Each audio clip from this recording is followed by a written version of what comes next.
Bonjour, je m'appelle Catherine Béard. Certains d'entre vous me connaissent déjà en tant qu'olfactologue et accompagnatrice psychocorporelle. Alors aujourd'hui, j'ai décidé de vous parler des huiles essentielles et de vous donner quelques règles à respecter pour ne pas faire n'importe quoi avec elles et pouvoir les utiliser avec plaisir et surtout de façon sécurisante. Voilà, donc je vous invite à suivre cette vidéo, à suivre les petits diaporamas que je vais vous proposer. J'espère que cette forme voilà, d'apprentissage sera suffisamment ludique, mais surtout efficace pour vous donner vraiment tous les moyens de faire ce qu'il faut et d'être presque un pro dans l'utilisation des huiles essentielles. Merci et je vous retrouve très vite dans la prochaine vidéo.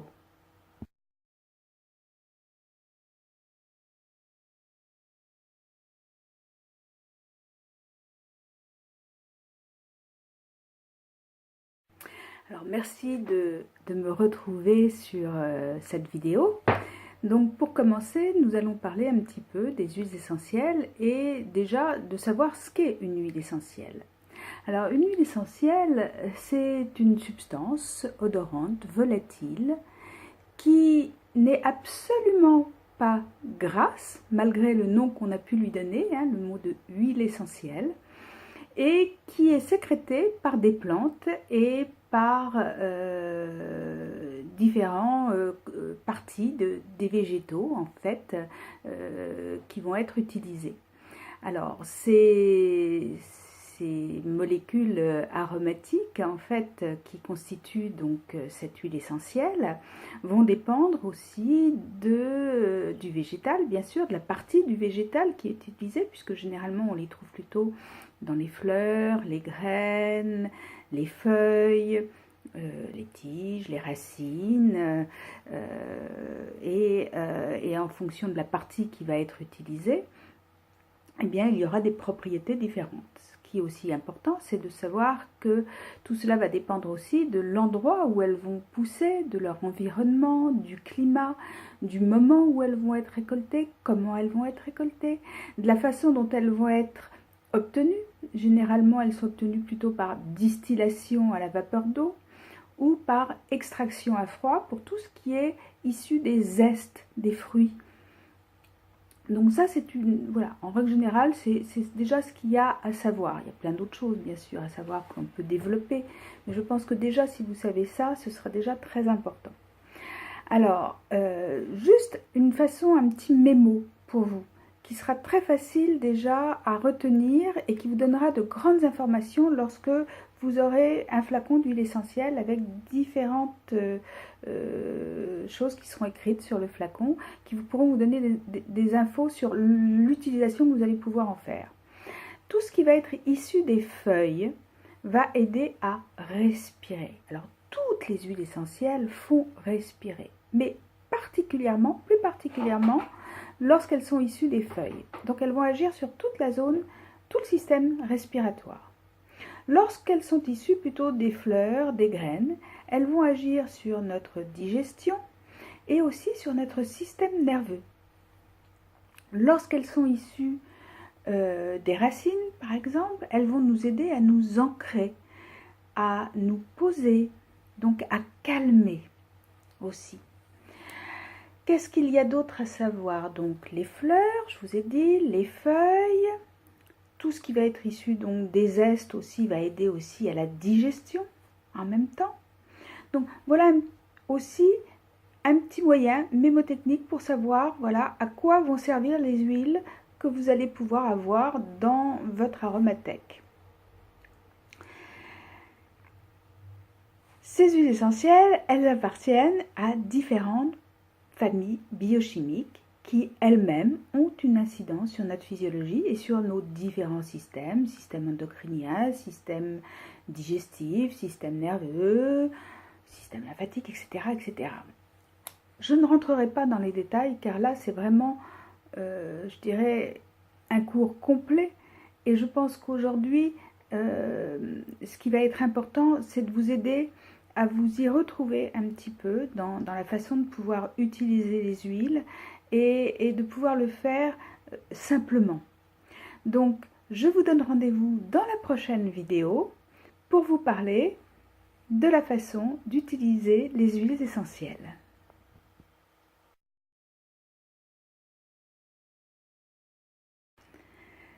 Me revoilà. Alors, dans cette vidéo, je vais vous proposer de choisir votre huile essentielle et de comment faire pour bien choisir votre huile essentielle. Alors, impérativement, vous devez avoir sur l'étiquette de votre huile essentielle le type de produit, c'est-à-dire huile essentielle, eau florale, hydrolat, voilà, sa spécificité. D'accord? Ensuite, son nom courant de l'huile essentielle. Donc, le nom courant, ça peut être par exemple le romarin officinal. Son nom latin, c'est-à-dire son nom botanique.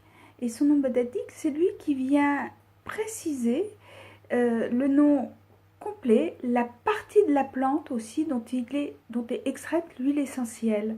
Parce que, par exemple, pour le romarin, il y a différentes variétés de romarin. Donc, vous avez un romarin officinal, vous avez un romarin camphré, vous avez un romarin citronné. Donc, vous avez plein de variétés de romarin. Et en fonction aussi de la partie qui va être utilisée, eh bien, vous aurez des propriétés qui sont forcément différentes. Donc, c'est important d'avoir le nom latin de la plante. Ça, c'est vraiment impératif. Autre chose aussi, donc la partie aussi de la plante qui est utilisée, aussi, c'est comme je vous l'ai expliqué dans la vidéo précédente, c'est important de savoir parce qu'elle va vous donner des informations sur son utilisation. Ensuite, le chémotype. Le chémotype, c'est sa carte d'identité, c'est-à-dire que c'est l'analyse des principaux principes actifs. Et pour nous, c'est important, pour nous, professionnels de santé, mais pour vous aussi, c'est important de savoir que lorsque vous avez certaines molécules biochimiques qui sont utilisées, elles vont appartenir à telle ou telle partie de famille biochimique et qu'elles vont avoir une incidence, comme je vous le disais dans les vidéos précédentes, sur nos différents systèmes, donc des propriétés très très spécifiques. Donc ça, c'est vraiment important d'avoir tout ça sur le flacon. Ensuite, qu'elle soit, si possible, et au mieux, des huiles exclusivement bio. Ça, c'est important. De connaître aussi un petit peu peut-être les producteurs chez qui vous vous fournissez. Parce qu'aujourd'hui, on sait bien que sur le marché, il y a beaucoup d'huiles essentielles, beaucoup de choses, un peu tout, parfois n'importe quoi. Des choses qui peuvent être un peu modifiées. Et aujourd'hui, quand on utilise les huiles essentielles, eh bien, il faut se donner le meilleur. Donc, apprendre avec certains livres, par mon intermédiaire sur mes différents sites, où je vous parle un petit peu de certains producteurs avec lesquels moi je travaille. Je n'ai aucun pourcentage chez eux, simplement je connais la qualité et la façon dont ils travaillent, dont ils s'occupent de l'huile essentielle, comment ils l'extraient, ce qu'ils en font, et tout l'amour qu'ils peuvent lui porter, parce que tout ça c'est très très très important aussi. Donc c'est un savoir-faire, ce sont des grands chefs, comme des chefs cuisiniers aussi. Donc ça, tout ça, ça a son importance. Ça fait partie, je dirais, d'un savoir-faire. C'est un art, vraiment, de pouvoir, je dirais, distiller des huiles essentielles, de les récolter et puis après de vous fournir un produit fini de qualité. Donc oui, donc d'origine bio, bien évidemment, parce qu'on sait aujourd'hui qu'avec tout ce qu'il y a comme pesticides dans la nature, tout ce qui est balancé autour de nous, eh bien, parfois on ingère des choses qui ne sont pas forcément très bonnes pour nous, à plus ou moins longue échéance. Donc autant avoir le meilleur produit qui existe sur la Terre. Qu'elle soit labellisée aussi, c'est important. Qu'elles aient un label style Écocert, Déméter.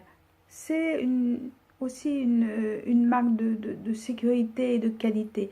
Les producteurs ont des chartes à respecter, des chartes de qualité à respecter. Et s'ils ne rentrent pas dans ces chartes, ils ne peuvent pas produire. Donc, vraiment, apprenez à lire vos flacons, à lire ce qui est écrit dessus. Et vous verrez, vous le ferez très vite et vous saurez reconnaître les bonnes huiles essentielles et surtout l'huile essentielle appropriée à votre besoin. Voilà, sans vous tromper, de façon à pouvoir vous donner le meilleur pour prendre soin de votre santé et puis aussi prendre soin de vos émotions, bien évidemment. On se retrouve dans une autre vidéo.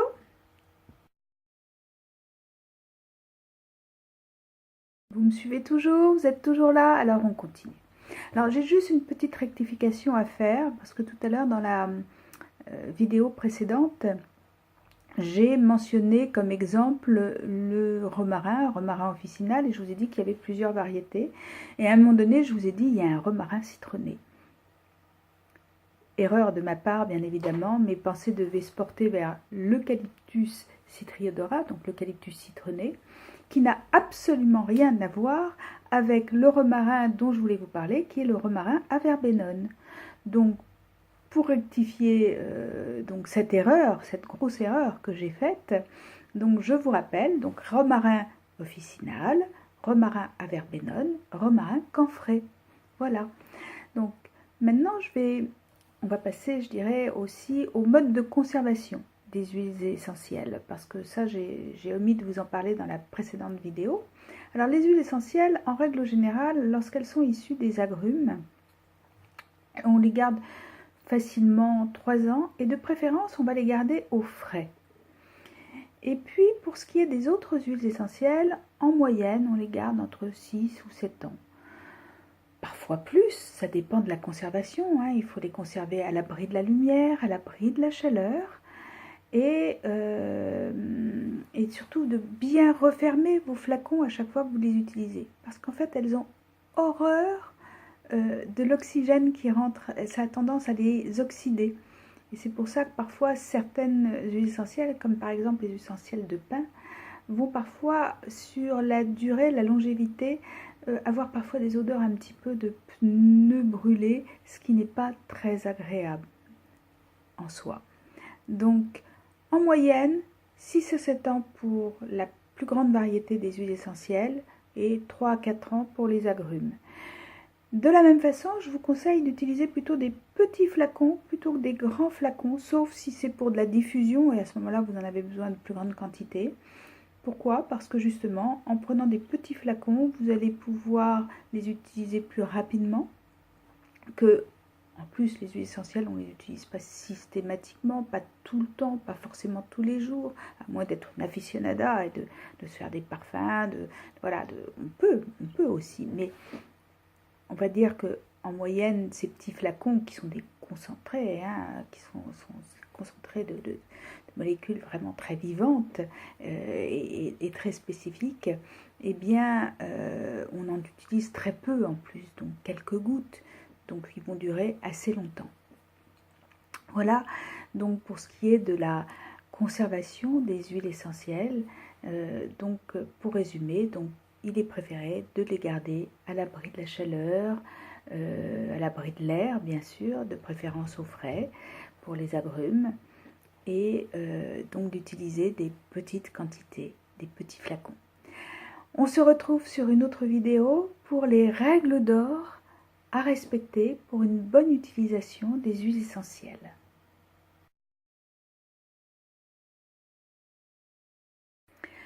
Dans cette vidéo, je vais vous parler des 9 règles d'or pour utiliser les huiles essentielles en toute sécurité. Alors, la première, c'est surtout de la mettre hors de la portée des enfants. Parce qu'un accident est très vite arrivé. Et c'est un peu comme vos produits ménagers. Vous ne les mettez pas comme ça à disposition de tout le monde. Donc, vous les mettez dans une petite vitrine, dans une petite armoire, dans une boîte, en hauteur, de façon à ce que vos enfants ne puissent pas les attraper, ne puissent pas les ouvrir, même si souvent les flacons ont des bouchons qui ont des sécurités. Ensuite, la deuxième précaution à prendre, c'est de ne jamais, au grand jamais, faire d'automédication avec les huiles essentielles si vous ne savez pas à quoi elles servent, si vous ne savez pas comment les utiliser. La troisième règle, c'est de ne pas ingérer sans conseil par un médecin, par un thérapeute, des huiles essentielles. Parce que vous pouvez vous brûler, vous pouvez faire des grosses bêtises et tant qu'à faire, on évite. La quatrième règle, c'est de ne pas les appliquer sur les muqueuses. De la même façon, voilà, il y a certaines huiles essentielles avec lesquelles vous pouvez faire des gros dégâts, vous pouvez vraiment vous brûler. Alors, j'ai envie de dire, quand j'étais étudiante, j'ai fait voilà, des grosses bêtises. Ça m'est arrivé parfois de ne pas écouter ce qu'on me disait, de tester. Et croyez-moi, j'en suis revenue. Donc aujourd'hui, oui, j'approuve, je signe, je persiste et je signe. Jamais sur les muqueuses. La cinquième règle, c'est qu'il y a des huiles qui peuvent être dermocaustiques, qui peuvent être photosensibilisantes. Donc on ne les applique jamais d'abord pures sur la peau. On les mélange dans des huiles végétales. On respecte aussi avec certaines huiles essentielles, par exemple issues des zestes, toutes les huiles essentielles qui vont être issues des zestes vont être photosensibilisantes. C'est-à-dire que si vous allez au soleil, c'est le problème par exemple de la bergamote. Alors aujourd'hui, on a des bergamotes déterpénisées, puisque ce sont les terpènes qui sont responsables de cette photosensibilisation. Mais fut un temps où il y a eu des scandales, si vous vous souvenez, ou tout au moins pour certaines générations, avec par exemple le bergasol qui contenait de la bergamote, qui n'était pas déterpénisée, et les gens se retrouvaient avec des taches sur la peau. Alors on évite de ressembler à un dalmatien, même si on a envie d'être original, voilà, et on ne doit pas s'exposer au soleil après avoir mis une huile essentielle qui peut être photosensibilisante. La huitième règle, c'est de ne pas utiliser certaines huiles essentielles, par exemple en massage, en olfaction, en ingestion, avec les femmes enceintes et les petits-enfants en dessous, on va dire vraiment de 6 ans. Alors, il y a certaines règles, il y a certaines huiles essentielles que l'on va pouvoir utiliser d'une certaine manière avec des petits-enfants, mais il faut apprendre à le faire. Et ça, c'est l'objet quand même, voilà, d'une autre étude, d'autres ateliers que je peux vous proposer par la suite. Mais déjà, si vous respectez ça, vous verrez, tout va bien se passer. Donc, pas avec les petits-enfants, pas avec les femmes enceintes ou les femmes qui allaitent. Et puis surtout, la 9e règle, c'est quand vous avez utilisé une huile essentielle, lavez-vous les mains avec du savon. Vraiment, lavez-vous bien, de façon à éviter tout risque désagréable. Par exemple, si vous avez utilisé une menthe poivrée et que vous avez oublié de vous laver les mains, et que tout simplement, vous venez vous gratter l'œil, vous allez avoir quelques désagréments, quelques surprises fort désagréables. Donc, on évite. Alors, je reprends cette vidéo qui s'est arrêtée un peu brutalement tout à l'heure. Donc, cette fois-ci, je vais vous parler des différentes façons d'utiliser les huiles essentielles et différents modes d'utilisation que l'on peut faire avec les huiles essentielles. Alors, je dirais que la plus simple, c'est simplement de prendre quelques gouttes et de la mettre sur un mouchoir et de respirer. Ça, c'est facile, tout le monde peut le faire. Maintenant, si vous voulez diffuser dans votre atmosphère des huiles essentielles, je préconise plutôt vraiment les diffuseurs en verre sur des socles, vous savez, un petit peu électriques. Aujourd'hui, on en fait des très beaux, des très jolis, des silencieux. Et pourquoi? Parce que c'est tout le principe actif des molécules aromatiques qui vont être diffusées dans l'air que vous allez pouvoir respirer. Et donc là, il y a vraiment un but thérapeutique aussi qui va se produire. Et une chose importante à savoir, on ne brûle jamais une huile essentielle, on ne la chauffe jamais. Sinon, ce sont les oxydes de carbone que l'on va respirer et ça n'a aucun intérêt. Donc tout ce qui est style brûle-parfum, coupelle avec une flamme en dessous, tout ça, vous jetez. Je ne veux pas en entendre parler. Voilà, faites-vous du bien, prenez du bon matériel. Dans le commerce, on vous vend aussi parfois des appareils où il faut rajouter de l'eau. Alors, c'est plus, je dirais, ça fait plus office d'humidificateur que de diffuseur thérapeutique. Alors, ça va sentir bon dans l'atmosphère, ça va être agréable, pourquoi pas. Mais n'oubliez pas, l'huile essentielle n'est pas miscible dans l'eau. Donc, vous n'aurez qu'une partie, je dirais, de l'essence que vous pourrez respirer. Ce sera juste du son bon. Une autre façon d'utiliser les huiles essentielles, par le biais du massage. Alors par le biais du massage, on va les mélanger avec des huiles végétales. Pourquoi? Parce qu'une huile essentielle, quand on la met sur la peau est un merveilleux vecteur et elle va partir directement dans notre circulation sanguine et se diriger vers des organes de prédilection. Chaque huile essentielle a un organe de prédilection. Donc, qui va agir sur les différents systèmes sur lesquels nous souhaitons agir et sur des problématiques que nous souhaitons résoudre avec les huiles essentielles. Donc, nous allons pouvoir faire des mélanges d'huiles essentielles à raison de certains pourcentages qui vont être à respecter. Alors, au niveau de la peau, on ne dépasse pas 2-3% d'huile essentielle sur une base végétale, parce que la peau du visage est fragile et fine. Sur le corps, on peut aller entre 10 et 20% à peu près d'huile essentielle dans une huile végétale. Après, tout va dépendre, je dirais, du massage que vous allez faire. Si c'est sur tout le corps, bien évidemment, vous allez utiliser une plus grande quantité d'huile essentielle. Si c'est juste sur une partie, vous allez utiliser quelques gouttes d'huile essentielle dans votre huile végétale. Donc tout ça, c'est à respecter. Donc déjà, vous avez déjà une panoplie de pas mal de choses, je dirais, de façons d'utiliser les huiles essentielles. Je ne parle pas, je ne veux pas rentrer dans le détail pour tout ce qui est gélules, suppositoires, ovules, puisque là, ça fait vraiment partie d'un conseil thérapeutique et d'un conseil par un professionnel de santé. Si vous avez envie de vous soigner avec les huiles essentielles, à ce moment-là, préférez plutôt des produits finis par certains laboratoires qui seront efficaces. Sinon, ne préparez pas vos mélanges toutes seules, parce que parfois, il suffit d'une petite erreur et qui peut avoir de vraies conséquences et des conséquences même parfois un petit peu fatales. Donc on évite l'automédication, on évite dans ce cadre-là les fabrications faites maison. Même si on a beaucoup de stages aujourd'hui qui vous proposent d'apprendre à le faire, c'est toujours très intéressant, mais même moi je ne le fais pas.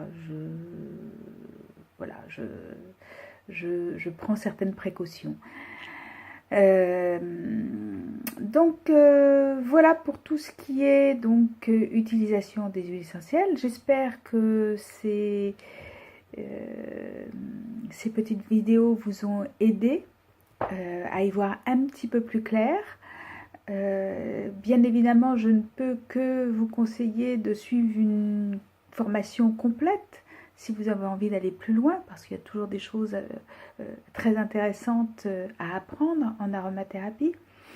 Là, c'était juste quelques vidéos pour vous donner quelques conseils pour ne pas faire n'importe quoi avec les huiles essentielles.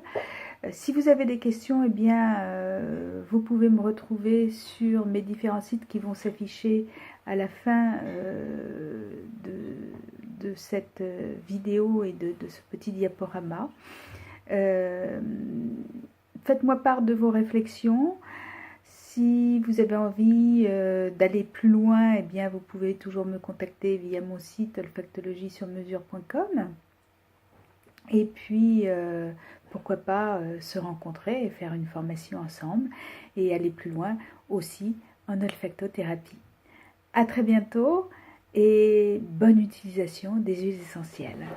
Alors, pour conclure cette série de vidéos, je vous ai mis à la fin de cette série 3 photos pour que vous ayez le récapitulatif des propriétés des huiles essentielles issues des différentes parties du végétal utilisé, que ce soit des fleurs, des racines ou des feuilles. Donc ça va déjà vous donner quelques infos intéressantes. D'autre part, j'ai fait une petite erreur dans l'une des vidéos en vous disant que pour les formulations au niveau du visage, c'était entre 2 et 3%. Bien évidemment, ma langue a fourché et c'est entre 0,2 et 0,3 grand maximum d'huile essentielle parce que la peau est vraiment très fine et qu'on ne peut pas utiliser trop d'huile essentielle sur le visage. Et toujours diluée, bien évidemment. Donc voilà, l'erreur est humaine, hein. J'ai fait 2 erreurs dans cette vidéo, j'espère que vous ne m'en tiendrez pas rigueur. Et puis comme je n'ai pas fait comme je n'ai pas fait voilà, je n'ai pas coupé mes vidéos, je les ai laissées monter d'un seul trait en fait, parce que je ne suis pas très douée en technique, et bien voilà, j'ai préféré faire ces rectifications en toute humilité. Voilà, d'autre part, si vous avez envie de me retrouver, bien évidemment, ou de poursuivre une formation, par exemple en olfactothérapie, ou en olfactologie, ce qui est quand même mon domaine de prédilection, eh bien, vous pouvez le faire en me contactant, en me soumettant éventuellement un de vos projets, et j'aurai beaucoup de plaisir à en parler avec vous et à voir comment nous pouvons le réaliser ensemble. Vous allez avoir aussi à l'issue de cette vidéo mes coordonnées pour pouvoir visiter mes différents sites, beautéthérapie.com et olfactologiesurmesure.com, et puis toutes mes coordonnées pour pouvoir me joindre facilement. Donc voilà, comme je vous le disais, j'espère que ces petites séries de vidéos vont vous aider à ne pas faire de bêtises, à respecter les dosages que l'on va vous donner et à pouvoir vous soigner, je dirais, gentiment, tranquillement, à avoir du plaisir à utiliser les huiles essentielles, à les découvrir. Bien évidemment, rien ne remplace, je dirais, un atelier où on va sentir les huiles essentielles. Là, c'était très théorique, très basique, mais je pense que c'était utile de faire ces petites séries de vidéos pour que bien vous soyez beaucoup plus à l'aise avec les huiles essentielles. Alors, je vous dis à très très vite, à très bientôt aussi, et puis voilà, soignez-vous bien.